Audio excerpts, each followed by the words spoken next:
खूब पैसा कमाओ, हवाई जहाज खरीदो, हवाई जहाज में डांस देखो ऊपर 40,000 फीट पे, अकेले बैठे हुए।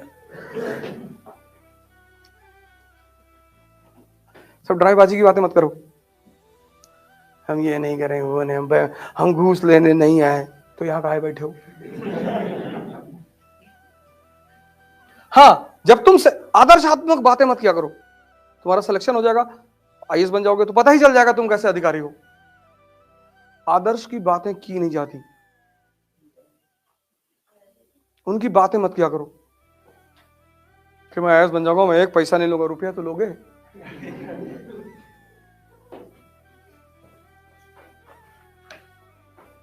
जीवन में कोई ड्रामेबाजी की बातें नहीं।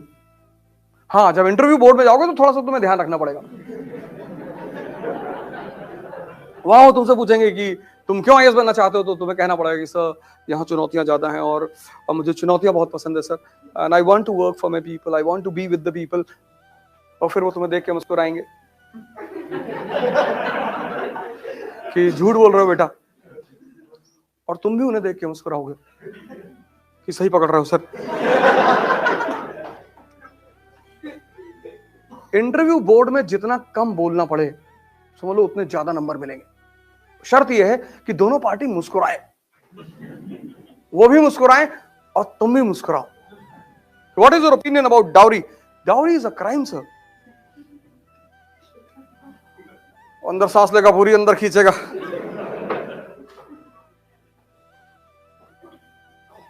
और तुम्हें पता है कि मेंस क्वालिफाई करने के बाद 4 रिश्ते आ चुके हैं। 2 मंत्री जी के घर से आए हैं और एक स्टील वालों के यहां से आया है।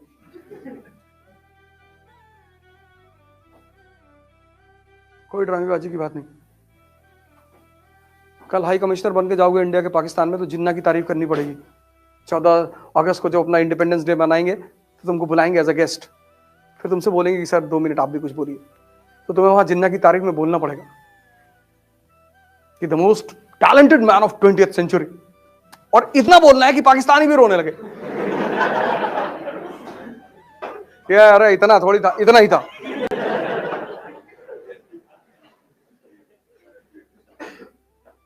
तुम राजा हो और अपने आप को मान लो कि हम राजा हैं, पर इसका मतलब ये नहीं कि राह चलते किसी को एक तमाचा मार दिया। राजा जैसा एटीट्यूड डेवलप करना शुरू कर दो बस। सबसे बात नहीं करना है, सबसे डिस्कस नहीं करना है। भैया योगी जी पावर में नहीं आएंगे, हाँ ना आंसर ठीक, अखिलेश भैया आ रहे हैं, आने दो, हम तो दोनों के राज में रहेंगे मंत्री, कोई भी आए। तुम राजा हो, राजा, ब्यूरोक्रेट। ना तुम हिंदू हो, ना मुसलमान हो, ना दलित हो, ना ब्राह्मण हो, और अगर ये सब हो तो मत करो तैयारी, आज ही मौका है, छोड़ दो। तुम बनोगे वही जो तुम्हारी सोच है, उससे ज्यादा कुछ भी नहीं बनोगे। हाँ, पर समय समय पर तुम्हें इन चीजों को यूज करना पड़ेगा। ऐसा नहीं कि खत्म ही कर दो, रिमेंबरेंस के तौर पर रखे रहो, कभी कभी तुम्हें यूज करना पड़ेगा, करो।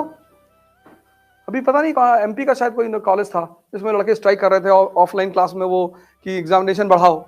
कलेक्टर गया हुआ था, पूछ रहा था लड़कों से सवाल, एक भी सवाल का जवाब नहीं दे पा रहे थे। कहा मैं भी इलाहाबाद यूनिवर्सिटी से पढ़ा हूं, है नहीं हम लोग एग्जामिनेशन डेट बढ़वाएंगे। कर क्या रहे थे 6 महीने से? नहीं वो सब अलग बातें हैं। उसमें तो एक लड़का यूनिवर्सिटी का छात्र ही नहीं था। कहा मैं छात्र नेता हूं, कहा कौन से कोर्स में हो? कहा मैं पहले कोर्स में था। बोले बेटा हट जाओ, नहीं तो तुमको तो रासूका लगाएंगे तुम्हारे ऊपर।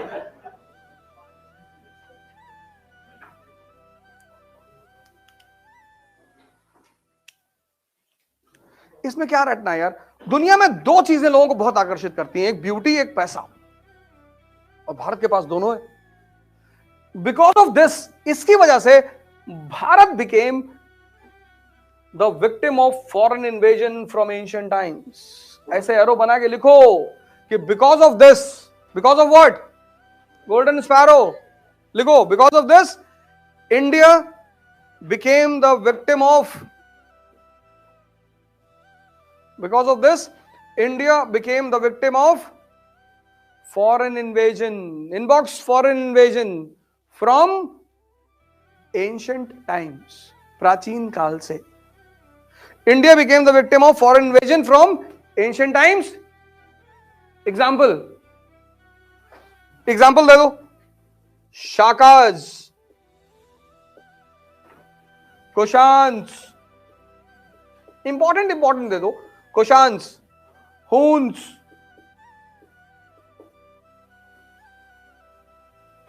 Turks, Mongols, Mughals, ईरानी, अफगानी,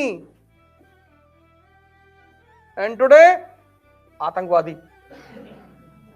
अजमल का साहब, बिकॉज ऑफ दिस, इस सोने की चिड़िया की वजह से Bharat was the target of foreign invasion. Shakas, famous ruler, लिख लो राम, रुद्रदामन. फेमस शाका रूलर रुद्रदामन, नाम लिख लो, Rudradaman. Kushan, famous ruler Kanishka. Hun, famous ruler Mihirakula, MIHIRKULA, Mihirakula. Rudradaman, Kanishka, Mihirakula. Mahmud Ghazni and Mohammad Gauri.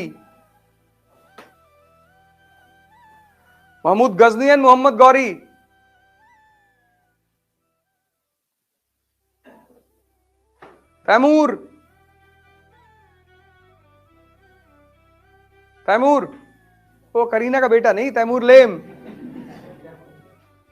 Babar, Nadir Shah. Babar, Mughal के नीचे लिख लो बाबर. नादिर शाह 1739. अफगानी, अहमद शाह अब्दाली.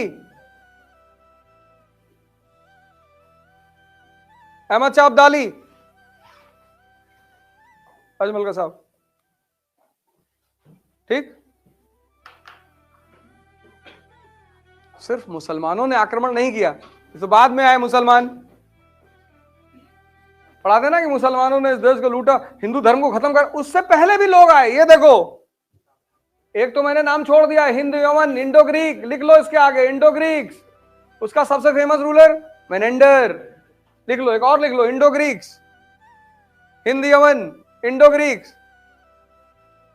ऐसा नहीं सिर्फ मुसलमानों ने इस देश पे हमला किया. ये देखो, ये मुसलमान नहीं है. ये देखो, इंडो ग्रीक. इसके आगे लिखो इंडो ग्रीक, मेनेंडर. हिंदी में उसको मिलिंद बोलते हैं, मेनेंडर. तो इस देश पे आक्रमण क्यों हुआ? यहां की संपत्ति की वजह से. तुम्हारा घर है मार्बल का 10 बीघे में, तुम्हारे पास 4 ऑडी है, 10 फॉर्च्यूनर है, 5 BMW है, लेकिन तुम्हारे घर के चारों तरफ स्लम एरिया है, स्लम, झोपड़पट्टी. तो जिस दिन तुम कमजोर पड़ोगे, ये झोपड़पट्टी के लोग तुम्हारे घर में कूदेंगे. यही हुआ भारत के साथ, कि जब जब भारत कमजोर पड़ा तो ये अगल बगल के जो हमारे लोग हैं, ये भारत में घुस आए. नहीं, अफगानिस्तान में क्या है? कुछ भी नहीं है. वहां 2 चीज होती है, एक अफीम, एक AK-47.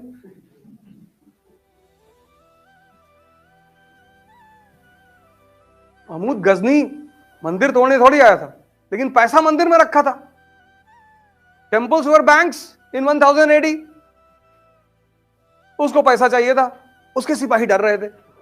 कोई भी, चाहे सामान्य हिंदू हो, चाहे सामान्य मुसलमान हो, डरता तो है ही है. उसके सिपाही मंदिर में घुसने से डर रहे थे. उसे अपने सिपाहियों को एग्जाम्पल देना था. कुछ नहीं होता, चल आ. उसने उठा के मूर्ति पटक दी. सिपाहियों को हिम्मत आ गई कि अरे भैया, सिपाहियों ने सारी पटक दी. इसी बहाने मौलानाओं ने उसको नाम दे दिया बुत चिकन. इस्लामिक वर्ल्ड में उसकी बड़ी इज्जत बढ़ गई. मूर्ति तोड़ के आ रहा, वो रुपया लूट कर आ रहा था. उसको मध्य एशिया पे कब्जा करना था, उसको पैसा चाहिए था, रोकड़ा। उसको इस्लाम से कुछ लेना देना नहीं था। ये मैं नहीं कह रहा हूं, लिख लो। फिरदौसी, फिरदौसी ने उसकी बायोग्राफी लिखी है, शाहनामा।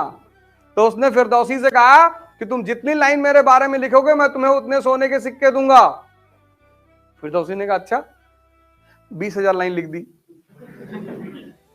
इतनी मोटी किताब लेके पहुंचे महमूद गजनी के पास। बड़ा कंजूस आदमी था वो। उसने किताब देखी, कहा इतना लिखने के लिए कौन कहा था? इतने बड़ा लालची हो तुम? तो 2 झापड़ मारा। कहा इसको दे दो 50 सिक्के। 20,000 लाइन पे 50 सिक्के। फिरदौसी को पता था कि कंजूस आदमी है, उसने बीच के कुछ पन्ने छोड़ दिए थे। बाद में उसने उस पन्नों में लिखा कि ये रात भर शराब पीता है।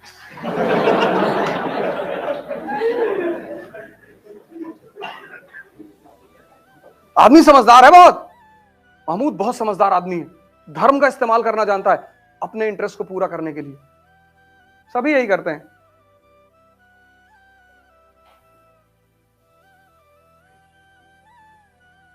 जब वो हिंदुस्तान की तरफ चलता था तो उसकी सेना में 10,000 लोग होते थे, सिर्फ 10,000। लेकिन 10,000 लोगों से कैसे लड़ेगा? तो जिहाद का नारा देता था वो। जैसे जिहाद बोलता था मुसलमानों का इंटरेस्ट जुड़ जाता था। वो 10,000 की सेना 50,000 में बदल जाती थी। फ्री में लड़ रहे हैं तो आओ। आम आदमी तो मार खाने के लिए ही पैदा हुआ है ना। इमोशनल मत हुआ करो।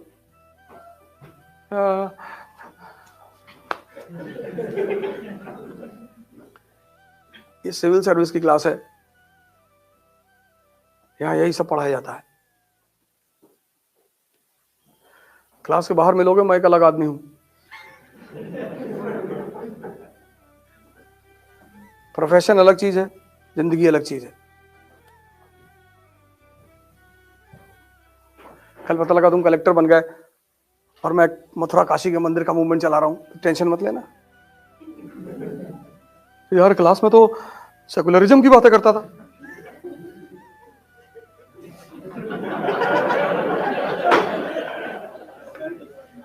और लाठी चार्ज करने से पहले बता देना कि फायरिंग होने वाली है। मुझको इस सब्जेक्ट ने बर्बाद कर दिया।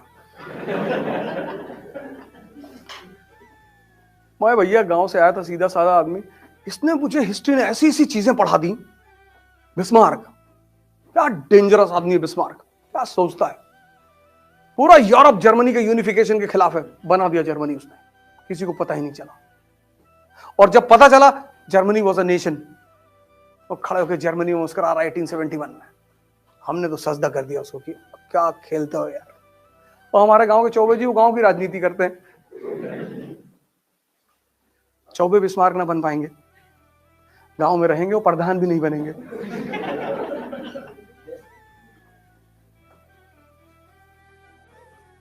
इतना जबरदस्त सब्जेक्ट है ये, इतना।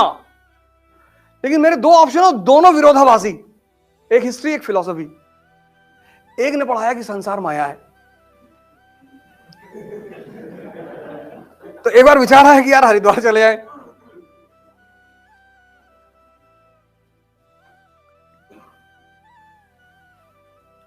और इस सब्जेक्ट ने तो जो जो चीजें पढ़ा दी, समझो यार तुम पढ़ते हो ना, तुम पढ़ाई ऐसे थोड़ी करते हो। ऐसे पढ़े थे कि भारत पर रेगुलर इन्वेजन क्यों हो रहे थे? नहीं पढ़े थे, तभी तो तुम्हें इंटरेस्ट नहीं आ रहा था। And without interest you will never enjoy. Enjoyment का सीधा संबंध है इंटरेस्ट से। जब तुम समझते हो तो मजा आता है, इसलिए ज्यादा पढ़ाई होती है। जो तुम कहते हो ना कि मोमेंटम नहीं बन पा रहा है, एंथुसियाज्म नहीं आ रहा, उसकी वजह है तुम्हें इंटरेस्ट नहीं पैदा हो पा रहा है, क्योंकि तुम समझ नहीं रहे हो, तुम रट रहे हो, तुम कनेक्ट नहीं कर रहे हो। भाई तुमको पहले भी पता था कि भारत पे लगातार इन्वेजन होते थे, पर तुमने ये डायग्राम कभी नहीं बनाया।